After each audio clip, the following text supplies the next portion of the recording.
जब हम शुरू में आए थे ना गवर्नमेंट सेक्टर में, नेशनल अकाउंटेबिलिटी ब्यूरो, तो हम इसको कहते थे कि यार एक बहुत ही ज़बरदस्त इंस्टीट्यूट अब कंस्टिट्यूट हुआ है और यकीनन ये बहुत ही जो है ना मतलब प्रैक्टिकल रिकवरी क्या होती है। मैं खुद इसी फील्ड से हूँ।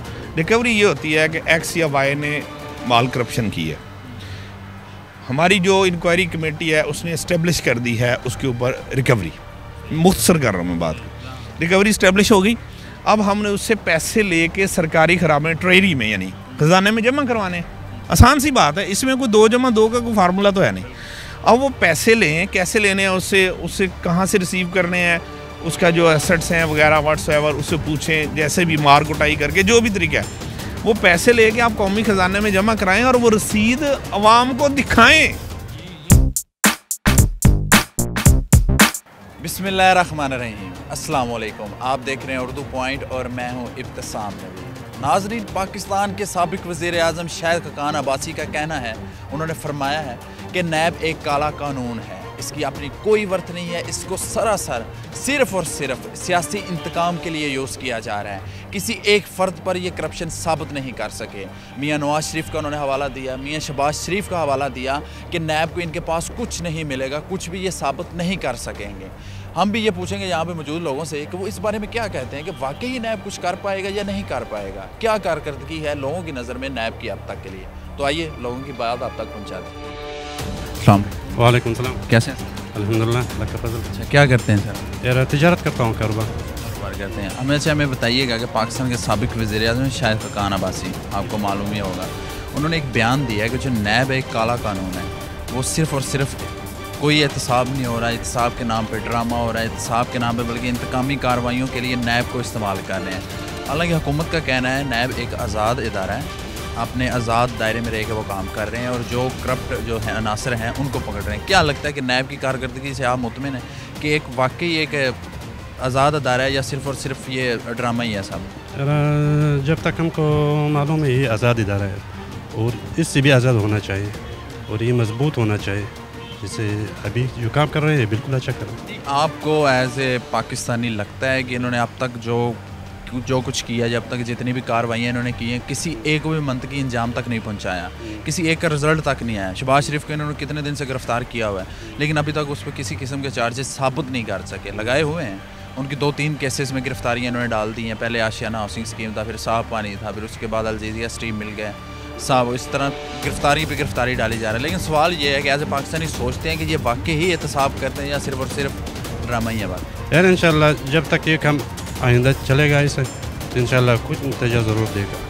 अभी भी जो उम्मीद है, बिल्कुल उम्मीद है। तो अभी तक जो काम किया है इसने अच्छा किया है, इस पर हमारा। देखिए, नैब जो है हमारे मुल्क में इस गवर्नमेंट के आने से पहले 2 गवर्नमेंट्स जो हैं वो एक पीपल्स पार्टी और दूसरी मुस्लिम लीग नून जो है, इन्होंने बारी बारी हुकूमतें की हैं, कई दफ़ा की हैं। तो इनके लिए ये एक बहुत बड़ा इन्हें बहुत अजीब इसलिए लग रहा है कि इनके साथ जो कुछ हो रहा है वो वैसे तो अकॉर्डिंग टू द लॉ हो रहा है, लेकिन हमारे मुल्क में पहले ऐसा हुआ कभी नहीं है। जो भी गवर्नमेंट नहीं आती है वो पिछली गवर्नमेंट को नहीं छेड़ती, क्योंकि उन्होंने ख़ुद गलत काम करने होते हैं। ये गवर्नमेंट जो आई है ये ख़ुद बेशक हमारे मुल्क की जो इकॉनमी है वो इस तरह की कंडीशन में है कि उसको संभालना ज़रा मुश्किल है, लेकिन वो सारा कुछ पिछली गवर्नमेंट्स का किया करता है। इनको जब टाइम मिलेगा, 1-2 साल का टाइम मिलेगा, तो फिर हमें पता चलेगा कि इनकी क्या कारकर्दगी है, ये किस तरह के काम कर रहे हैं। अभी तक जितना कुछ हुआ है, जितनी कार्रवाइयाँ हुई हैं, जितने लोग इन्होंने गिरफ्तार किए हैं, अगर हम देखें ना फैक्ट्स एंड फिगर को देखें तो किसी एक पे भी साबित नहीं कर सके। कोई एक केस में इन्होंने ये एंड नहीं किया कि इसमें चार्जेस लग गए हैं, इस बंदे को सज़ा होगी, इस बंदे पे सब केस जो हैं वो प्रूव हो गए। ये नहीं हो सका। किसको वजह ठहराएंगे? हमारा ये इसकी जो रीज़न है ना जी, कोई भी जो कोर्ट्स हैं उनमें ये साबित करना, वो लॉ हमारा इस तरह का कॉम्प्लिकेटेड है कि उसे साबित करना बहुत मुश्किल है। एक बंदा जब कोई गलत काम करता है तो वो कोशिश करता है कि उसकी सारी एविडेंस जो है वॉश आउट कर दे। उस एविडेंस को कलेक्ट करना जो है वो इतना आसान काम नहीं है, उस पर टाइम लगता है। लेकिन जिनको इन्होंने पकड़ा है उन्होंने कुछ ना कुछ किया ज़रूर है। हमारी इकॉनमी की कंडीशन, मुल्क के जो भी हालात हैं वो पिछली गवर्नमेंट्स की वजह से हैं। पहले तो मैं ये बात कर देना चाहता हूँ कि मेरा किसी सियासी जमात से कोई तल्लुक़ नहीं है। मैं इंडिपेंडेंटली मैं अपनी ओपिनियन दे रहा हूँ। मैं गवर्नमेंट ऑफिशियल हूँ, इसलिए मैं ज़्यादा इंट्रोडक्शन नहीं करवाऊँगा।